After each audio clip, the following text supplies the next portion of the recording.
ಏನಕ್ಕೆ ಅಂದರೆ ಅಣ್ಣಂದು ಬರ್ಡೇ ಇವತ್ತು. ಏನಾಯ್ತು ಲೂಸು ಅನ್ನಿಸ್ತದ ನೋಡಿದ್ರೆ.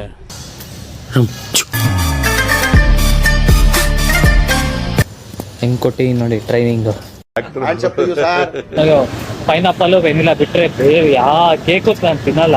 ಇವನು ಹೇಳ್ಬಿಟ್ಟ ನಾನು ಕೇಳ್ಬಿಡ್ಬೇಕಂತ ಬೇಕ್ರಿ ಇವಾಗ ಕೆಳಗಡೆ ಇದೆಯಂತೆ, ಟೌನಲ್ಲಿ ಇದೆಯಂತೆ. ಅದು ತೆಗೀರಿ ಅಂತ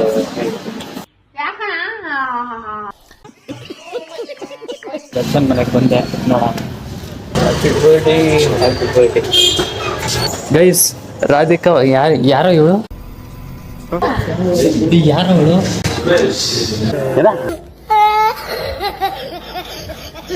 ದರ್ಶನ್ ಹೆಂಗೋ ತೆಗಿಯೋದಕ್ಕೆ ಇದು ಅದು ಪ್ಲಾಸ್ಟಿಕ್ ಆಗಿರ್ಬೇಕು ಇವಾಗ.